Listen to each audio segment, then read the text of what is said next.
আজরাইলকে ভয় করেন নাকি? অনেক লোক ভয় করে। হাই রে আজরাইল রে, কোন এক বক্তাকে ওয়াজ করছে সাগরের সব পানি আজরাইল মাথায় ঢাললে নাভি পর্যন্ত আসবে না, এত বড় আজরাইল আমাকে জান কবজ। ওরে বাবা রে, আরে পাগলা, শুধু আজরাইল নয়, সমস্ত ফেরেশতা আমাদের বাবা আদমকে সেজদা করেছে। ধরে কোন কথা ঠিক কিনা? মানুষের দাম ফেরেশতার সাথে কম না বেশি? অনেক বেশি। মাটির আদমকে আল্লাহ সৃষ্টি করিয়া ঘোষণা করিলেন আল্লাহ শ্রেষ্ঠ বলিয়া, তাই নূরের ফেরেশতা করে আদমকে সেজদা। সবার চেয়ে দিলেন মাটির মানুষকে সম্মান। সবাই বলেন আল্লাহ আল্লাহ, তুমি জানলে জালালুহু, শেষ করা তো যায় না গেয়ে তোমার গুণগান। আলহামদুলিল্লাহ। হযরত ওমর আল্লাহর কোরআনকে দেখার জন্য, এই কোরআনটা আসলে কি, নিজের চোখে একটু আল্লাহর কোরআনকে দেখবে। আপনারা কিন্তু কেউ কোরআন দেখার জন্য আসেন নাই, সবাই আইছেন কোরআন শুনতে। ধরে কোন ঠিক কিনা? আমাদের বাংলাদেশে আমরা আগামীতে কোরআন দেখবার চাই, কোরআন দেখবার চাই। কোরআন শুধু কোরআনের মাহফিলে থাকবে না, বর্তমান বাংলাদেশ সংসদ আছে, সংসদ আল্লাহর কোরআন দিয়ে চলবে। ধরে কোন কথা ঠিক কিনা? দেখার দরকার আছে না নাই? সব দেখা হলো শেষ, আগামীতে দেখবো আল্লাহর কোরআনের একটা কেমন বাংলাদেশ। হযরত ওমর আল্লাহর কোরআনকে দেখার জন্য ছদ্মবেশে মদিনার অলি গলি ঘুরতেছেন। হঠাৎ হযরত ওমর দেখতে পায় দুই পাহাড়ের মাঝখানে একটা গিরিপথ। ওই গিরিপথের ভিতরে সুন্দর একটা মেয়ে ধীর গতিতে হেঁটে হেঁটে চলতেছে। ওমর ফারুক দেখলেন দুই পাহাড়ের মাঝখানে একটা সরু পথ, গিরিপথ। ওই গিরিপথের মধ্যে একটা সুন্দরী মেয়ে। ধরে কোন কি মেয়ে? ধীর গতিতে হেঁটে হেঁটে চলতেছে। মেয়েটার সামনেও কোনো মানুষ নাই, পিছনেও কোনো মানুষ নাই, একা একা ধীর গতিতে মেয়েটা যখন চলতেছে, ওমর ফারুক মেয়েটার দিকে তাকায় বললেন আলহামদুলিল্লাহ। এখন আপনারা ফতুয়া খুঁজবেন, তাহলে সুন্দর মেয়ের দিকে তাকানো যায় আছে? ওমর ফারুক তাকায় যে আলহামদুলিল্লাহ বলল। ওমর ফারুক মেয়েটার চেহারা দিকে সুন্দরী বলতেছে না, মেয়েটার আপাত মস্তক আল্লাহর আইন পর্দা। মেয়েটা যদি দেখতে কালো হয়, যদি দেখতে খাটো হয়, এরপরে যদি আল্লাহর আইন পর্দা মেনে চলে, কোরআনের আইন যখন বাংলাদেশে চলবে, এদেরকেই কেবলমাত্র সুন্দরী বলবে। ধরে কোন কথা ঠিক কিনা? আমি যে বলবো পর্দানিশী নারী যারা, আপনারা সকলেই জবান খুলে বলবেন বিশ্ব সুন্দরী তারা। বলতে পারবেন না? পর্দানিশী নারী যারা। ওদের দেখেন যে ছেলেপেলে দৌড়াদৌড়ি করতেছে, লাফালাফি করতেছে, এই ছেলেরা কিন্তু অধিকাংশই বেপর্দার পেট থেকে বের হয়েছে, ওর বাঁ সিজার করাক বার করছে। জোরে কারণ কি করে? আর অধিকাংশ সিজারকারী ডাক্তার হলো মরদ মানুষ। একটা মেয়ে মানুষের পেট লাইডিয়া সাইডিয়া, সেই পেট কাটিয়ে বাচ্চা বার করতেছে। ওই কি মাল হয়ে বাড়াচ্ছে বুঝতেছেন না? এই সিজার করার বাচ্চারা দেখে গেলে হো হো হো করতেছে, কারণ জন্মের 2 দিন আগে ওর জন্ম হচ্ছে। ওই নর্মালি জন্ম হতো 2 দিন পরে, কিন্তু পেট কাটার পরে দেখে তো ঘুম পাচ্ছিস। এখন ডাক্তার কয় কে রে, পেটও কাটলাম, ঘুমও আছে, কি করি? তখন পাও ধরে বাইর করে মাথার উপর একটা ঘুরেন দেয়, এইরকম একটা ঘুরেন দিতেই উনি তখন ওই ঘুরেন এই করে কান্দা ওঠে। ওই যে ঝাঁকি খায়, ওই ঝাঁকি খায় অস্থির। দুনিয়াতে আসার পরে মোবাইল ছাড়া ভাত খায় না। জোরে কোন কথা ঠিক কিনা? আর মোবাইল ছাড়া কান্না বন্ধ হয় না। ওই পুচকা গুলো খালি দরজা ডিস্টার্ব করতেছে। এই মাহফিলের যুবকেরা কোথায় রে? ওরকে সাইজ করো। হ্যাঁ, চিল্লা চিল্লি করে, হায় হায় হায়। একটু মনোযোগ দিয়ে কথাগুলো শুনবেন। এখন আপনাদের কাছে আমার একটা মিছিল করা লাগবে। সেই মিছিলটা হলো বেপর্দা নারী যারা, বিশ্ব বেহায়া তারা।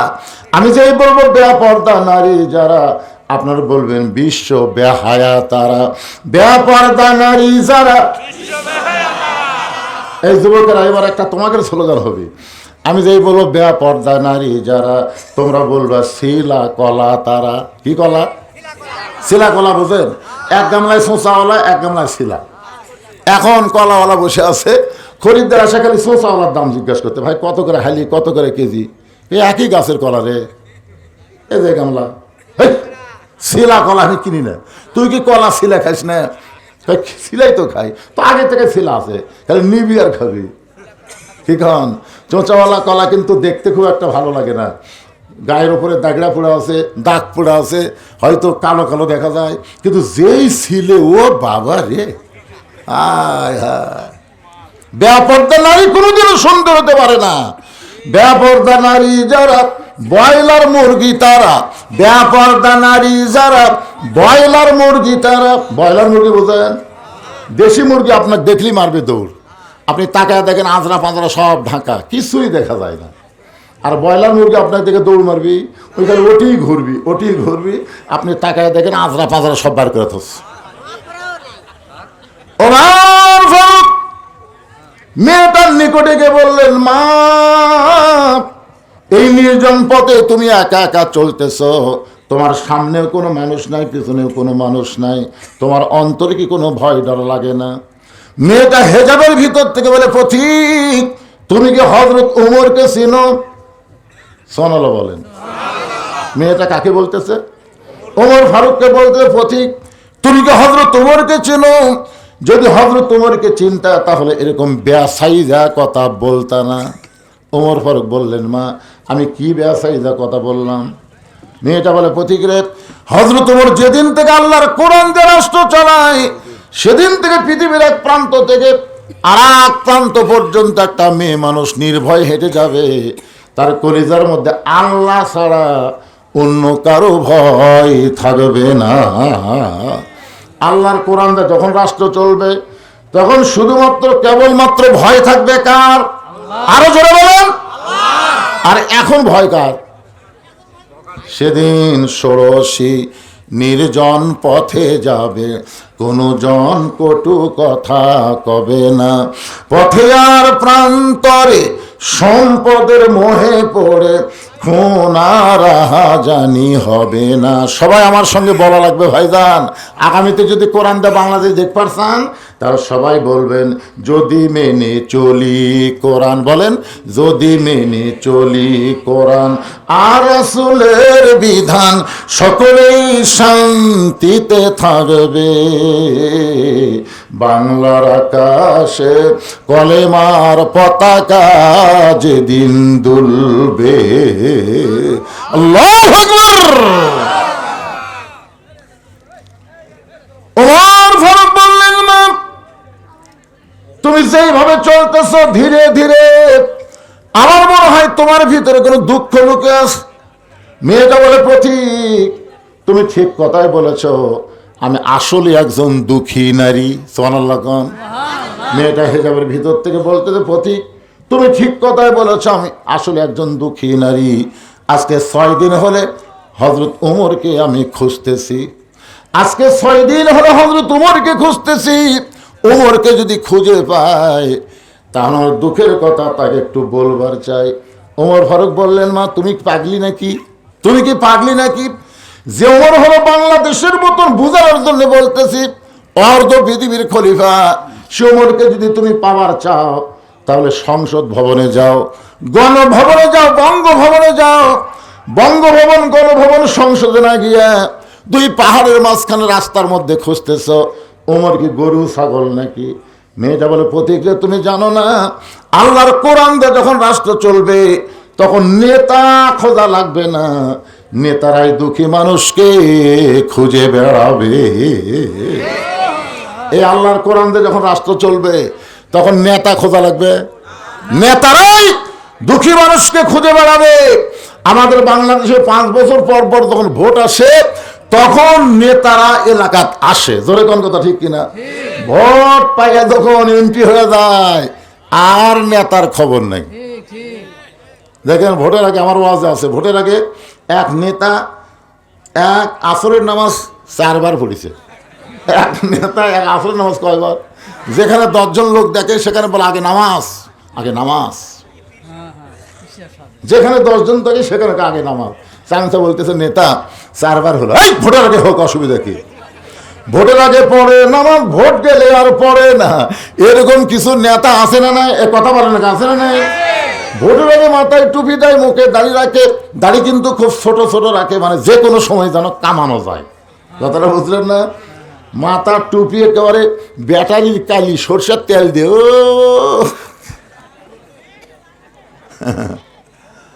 মেয়েটা বলে, পথিক, আল্লাহর কোরআন দিয়ে যখন রাষ্ট্র চলবে তখন নেতা খোঁজা লাগবে না, নেতারাই দুঃখী মানুষকে খুঁজে বেড়াবে।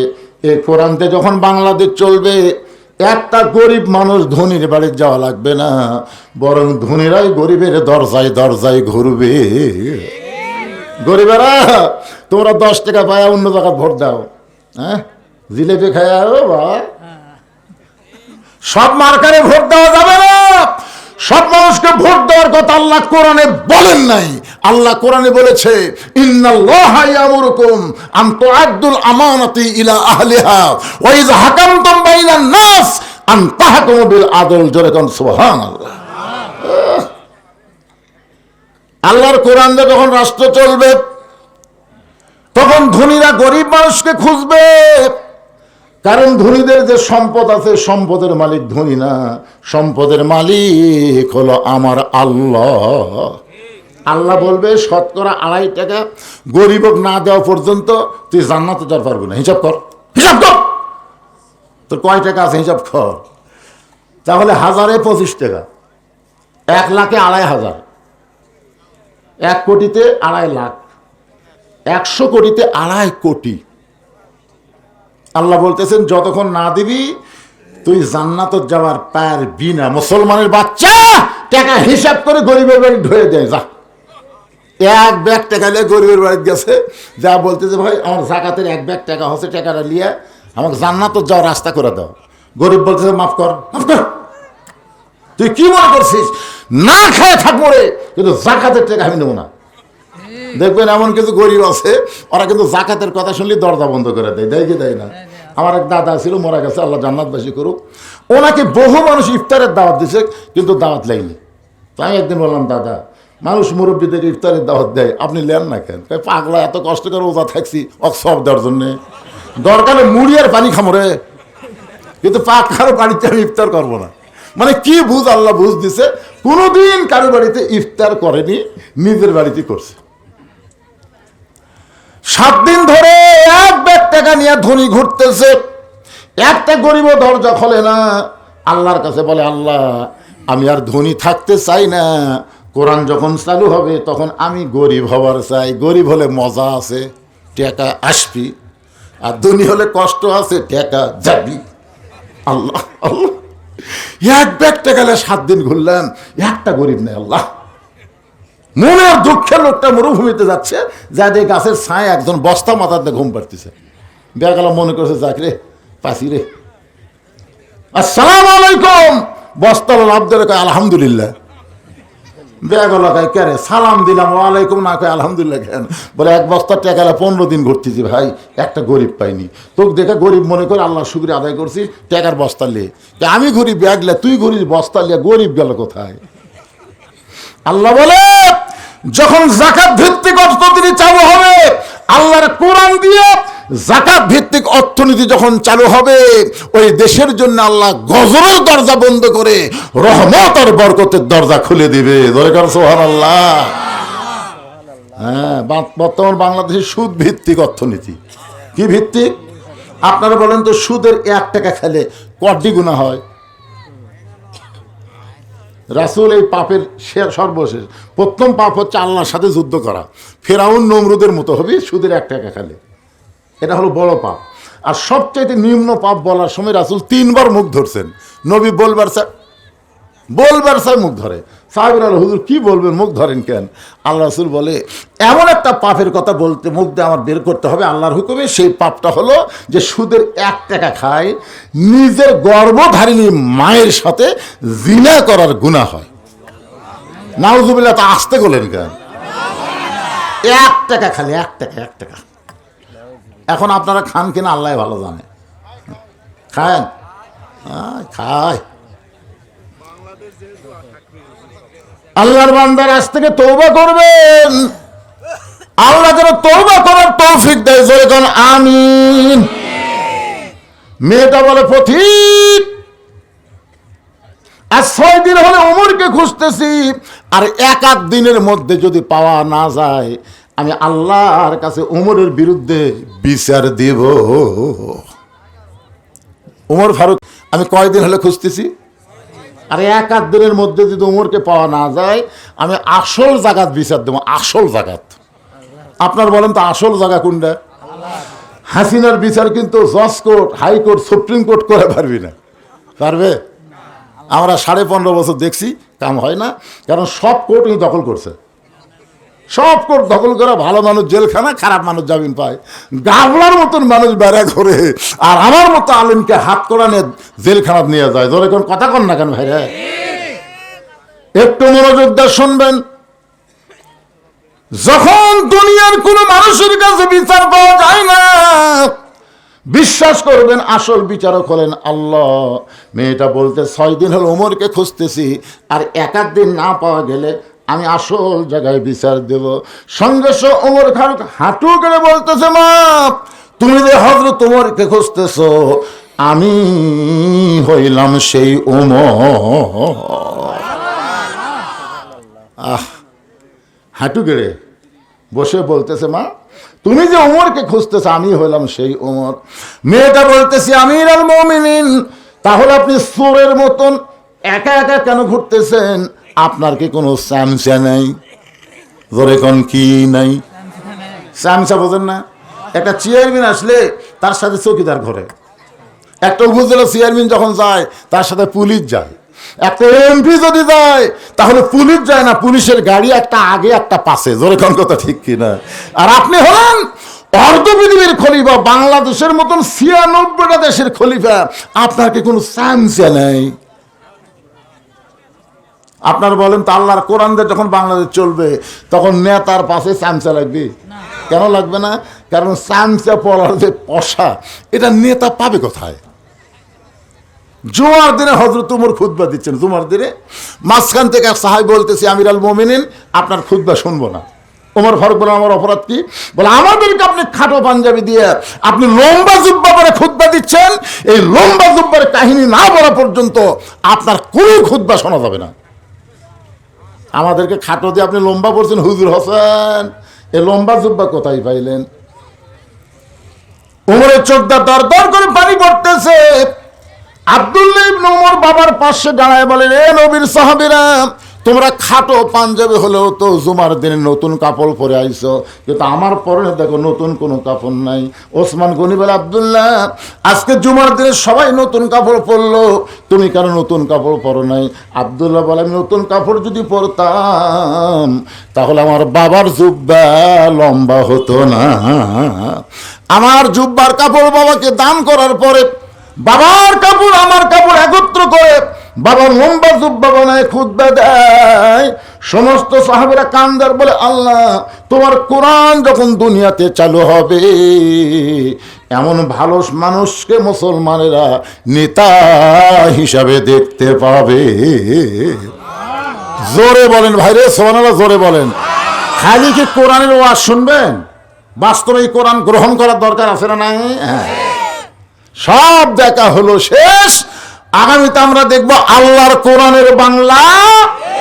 আল্লাহ পারে কি পারে না? জোরে কারণ পারে কি পারে না? অবশ্যই পারে। মানুষ কিন্তু বুঝতেছে। খালি মিজানুর আজহারী একটা ওয়াজের মধ্যে বলেছে, এক দল খাইয়া গেছে আর এক দল খাবি। এই খালি এইটুকু বলাতে আয় এমন জ্বলা জ্বলতেছে। কেরে ঘরের মধ্যে কে রে? আমি কলা খাইনি। কেন কলার কথাই ওঠেনি, খালি ঘরের মধ্যে কে রে গেছে ওই বুঝে ফেলতেছে, কলা তো আমি খাই। এই জন্য একটু মনোযোগ দেবেন। ওমর ফারুক বলতেছেন, মা তুমি 6 দিন হলো আমাকে খুঁজতেছো, কি দুঃখ তোমার মনে যে দুঃখের কথা আমাকে বলবার চাও?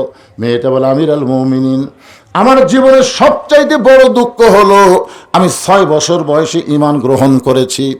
6 বছর বয়সে শুধু ঈমান গ্রহণ করার অপরাধে, শুধুমাত্র ঈমান গ্রহণ করার অপরাধে আমাকে 12 বছর জেলখানায় বন্দি করে রাখছে। কোনো অপরাধ নাই। আল্লামা সাইদি হুজুরের কোনো অপরাধ আছে? মামুনুল হকের কোনো অপরাধ আছে? আমির হামজার কোনো অপরাধ আছে? বদরুশিদের কোনো অপরাধ আছে? এ পর্যন্ত 9 বার কেন নিয়ে গেল? চিন্তা করে দেখেন, একটু খেয়াল করবেন। মেয়েটা বলতেছে শুধুমাত্র ঈমান গ্রহণ করা অপরাধে 12 বছর জালিমের শাহী জিন্দাখানায় আমাকে বন্দি করে রাখছে। সকালবেলা 3টা করে চাবুক মারছে, বিকেলবেলা 3টা করে চাবুক মারছে। আমার দেহের এমন কোনো জায়গা নাই যে জায়গায় চাবুকের আঘাত লাগে নাই।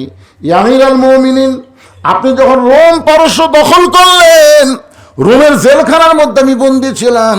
আপনি যখন রোম পারস্য দখল করলেন, তখন আপনি ঘোষণা করলেন মুসলমান কোনো রাষ্ট্র যখন দখল করবে, ওই রাষ্ট্র তখন আল্লাহর কোরআন দিয়ে চলবে। আর আল্লাহর কোরআন দিয়ে যখন কোনো রাষ্ট্র চলবে, ওই রাষ্ট্রের মধ্যে জেলখানার কোনো দরকার হবে না। আপনি জেলখানার দরজা মুক্ত করে দেওয়ার পরে আমি জেলখানা থেকে বের হইয়া, এখন আমার 18 বছর বয়স, কারণ 6 বছর বয়স ঈমান গ্রহণ করেছি, আর 12 বছর জেলখানায় বন্দি থেকেছি।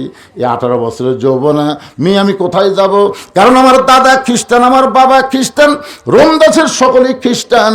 ওই খ্রিস্টান দেশের একজন মুমিন নারী কোথায় যাব? এই জন্য 2 পাহাড়ের মাঝখানে 6 দিন হলে আপনাকে খুঁজতেছি।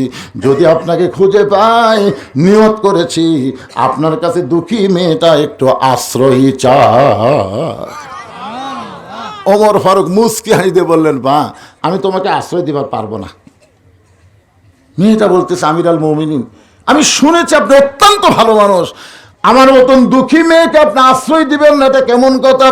ওমর ফারুক বললেন, মা আশ্রয় দেওয়ার মালিক হচ্ছে আল্লাহ। যেরকম মানুষ মানুষের কাছে আশ্রয় চাইতে পারে না, আশ্রয় চাইতে হবে কার কাছে? তবে ইসলাম, তুমি শুনে নাও মা, ইসলাম তোমাকে অধিকার দিয়েছে। অনেকে মেয়েদের কানে কানে কান গরম করে দিবি, কোরআন দিয়ে যদি বাংলাদেশ চলে, তোরকে কিন্তু বাড়ির থেকে বাড়াবার দিবি না রে। একেবারে দরজা বন্ধ করে ছবি, মার্কেট টার্কেট কিছুই করা যাবি না, এমন বোরকা পরা লাগবি, এমন কতগুলো কথা বলবি, মেয়েরা কবি না এই আল্লাহর দলকে আমরা ভোট দেবো না রে। ইসলামী নারীদের অধিকার আছে না নাই? কথা বলেন, আছে না নাই? নবী আমার ঘরের মধ্যে বসে আছেন, এমন সময় উম্মাহাতুল মুমিনিন ঘরের মধ্যে ঢুকলেন। যেই ঘরে ঢুকছে নবী আমার দাঁড়িয়ে গেলেন। দেখছেন, মা আয়েশা ঘরের মধ্যে ঢোকাতে নবী দাঁড়িয়ে গেলেন। আর নবী বসে থাকলেন না, দাঁড়িয়ে গিয়ে দৌড়ে গিয়ে দরজা বন্ধ করে দিয়ে জানলা বন্ধ করে দিলেন। মা আয়েশা থরথর করে কাঁপতেছে। আল্লাহ রাসূল বলে, আয়েশা কাঁপো কেন? বলে, হুজুর আপনার জুতার পরশে আল্লাহর আরশ ধন্য হয়ে গেছে, আপনার ঘরে ঢুকে আমার বড় ভয় লাগতেছে। আল্লাহ রাসূল বলে, আয়েশা একজন নবীর জুতার পরশে আল্লাহর আরশ ধন্য হয়েছে, একজন নবীর। আয়েশা বলে, হুজুর আপনি তো সেই নবী। রাসূল বলে, আমি ছিলাম, কিন্তু দরজা বন্ধ হওয়ার পরে আমি আর নবী নাই, আমি হলাম স্বামী আর তুমি আমার বিবি। মা আয়েশা দৌড়ে এসে নবীর বুকের মধ্যে মাথা লুকায় বলে, আল্লাহ আমার নবী শুধু বিশ্ব নবী নয়, আমার নবী হলেন পৃথিবীর 1 নম্বর স্বামী। জোরে কান সুবহানাল্লাহ। এই কথা মা আয়েশা যেই কইছে, নবী ডান হাতখানা, আমার হাতের দিকে তাকান, ডান হাতখানা মা আয়েশার পিঠের উপরে নিয়ে একটা ঠাসি দিছে, এরকম একটু চাপে ধরছে। ইতিমধ্যে আল্লাহ কয়, জিবরাইল কোরআন নিয়ে নবীর কাছে যাও। জিবরাইল কয়, আল্লাহ কোরআন নিয়ে নবীর কাছে যাবো মানে? এই জিবরাইল, নবী ঘরের মধ্যে যে আমল করতেছে, এই আমলের কারণে আমি আল্লাহর আরশ খুশি হয়ে গেছে, যার কারণে নবীর উপর আয়াত নাজিল করতেছি। জিবরাইল বলে, আল্লাহ কি আমল? এত কলে বিকারা কি আমল করতেছে না আল্লাহ জানি, আমার দোস্ত জানে। জোরে খান সুবহানাল্লাহ। ফেরেশতা জিবরাইল আল্লাহ নবীর ঘরের পাশে দাঁড়ায় সালাম দেয়, বলে, নবী গো ঘরের মধ্যে কি আমল করতেছেন? আল্লাহর আরশ খুশি হয়ে কোরআনের আয়াত আল্লাহ নাজিল করেছে। মা আয়েশা বুকের মধ্যে থেকে বলে, ইয়া রাসূলুল্লাহ এটা কেমন কথা? আমি আপনি প্রেম করতেছি, এই খবর আল্লাহর কাছে গেল, এই খবর জিবরাইল জানলো কেমনে? রাসূল বলে, আয়েশা শুনে নাও, ঘরের খবর, স্বামী স্ত্রীর প্রেমের খবর একমাত্র আল্লাহ ছাড়া দুনিয়ার ফেরেশতারাও পর্যন্ত জানবে না। জোরে কন্যা সুবহানাল্লাহ। কারণ স্বামী স্ত্রী প্রেম করে ঘরের ভিতরে, আর প্রেমিক প্রেমিকা প্রেম করে 14 ফেব্রুয়ারি কাতি মাসা কুত্তার মতো, যেখানে সেখানে জোড়া লাগে। জোরে কথা কর না কেন ভাইরে? এটা কি মাস? এইবারে ঠেলা বুঝবি, যেদিনে 14 ফেব্রুয়ারি সেই দিনই সবে বরাত। জোরে কর কথা, ঠিক কিনা? যদি কেউ 14 ফেব্রুয়ারি প্রেম করে, ওই রাত্রে আল্লাহর নাম তুমি যাও রে। জোরে কর কি তুমি যাও রে। অবৈধ অবৈধ সন্তান ছাড়া বিবাহের আগে কোন যুবক কোন নারীর সঙ্গে প্রেম করতে পারে? কথা বলতে হবে, পারে? জোরে বলেন, পারে? পারে না। ফেরেশতা জিবরাইল বলে, নবী গো, কি আমল করতেছেন? যে আমল করেন কারণে আল্লাহর আরশ থরথর করে আনন্দে কাঁপতেছে। আল্লাহ তাআলা আয়াত নাজিল করলো, হুন্না পড়েন, যারা পারেন তারা পড়বেন। হুন্না লিবাসুল লাকুম ওয়া আনতুম লিবাসুল লাহুন্না। স্বামী হলো বিবির পোশাক, বিবি হলো স্বামীর পোশাক। যারা আপনারা বিয়ে করছেন, আপনাকে ব্যালুস কয়টা? আয়েশা বলেছেন, আমি রাসূলের সাথে যত রাত ঘুমাইছি 2 বালিশে কোনোদিন ঘুমাইনি। আমাদের ব্যালুস ছিল একটা। আমার মুখ নবীর মুখ, মুখামুখি করে ঘুমানো হলো সুন্নত। মুখ একেবারে মুখের সাথে মুখ লাগিয়ে ঘুমানো হলো নবীর সুন্নত। আজকে যদি এই সুন্নতের কথা বলি, মেয়েরা আমার কাছে স্লিপ দিবে, হুজুর খবরদার, এই সুন্নতের কথা কম না হুজুর। এরা যে বিড়ি খাওয়া খায়, ঘরের মধ্যে ঢুকলে মনে হয় ভোগরা পাঠা ঢুকলো, মুখের কাছে মুখ গেলে তোমার বমি হবে। এই জন্য আল্লাহ রাসূল বলেছেন, ঘুমানোর, শোনেন, ঘুমানোর আগে স্বামী স্ত্রী 2 জনে মেসওয়াক করা সুন্নত। আবার ঘুমের থেকে ওঠার সাথে সাথে 2 জনকে মেসওয়াক করা লাগবে। কি বিড়ি খেয়ে পাটা হয়ে? যদি কেউ বিড়ি খায় খান, অসুবিধা নাই, কিন্তু আপনি ঘুমানোর আগে বড়ই পাতার গরম জলে শোয়া মশারির তলে, গান আছে না নাই? আপনি বড়ই পাতা চাপে 3 বার কুলি করবেন, আর মুখের কোনো দুর্গন্ধ থাকবে না। আল্লাহর বান্দার একটু মনোযোগ দিয়ে শুনবেন, দরকার হলে বিড়ি বাদ দিবেন, বাদ দিলে কোনো সমস্যা নাই। 2-4 দিন সমস্যা হবে, তারপরে দেখবেন আপনার শরীরটা অটোমেটিক আল্লাহ রহমতে ভরপুর করে দিবে। জোরে কোন আলহামদুলিল্লাহ।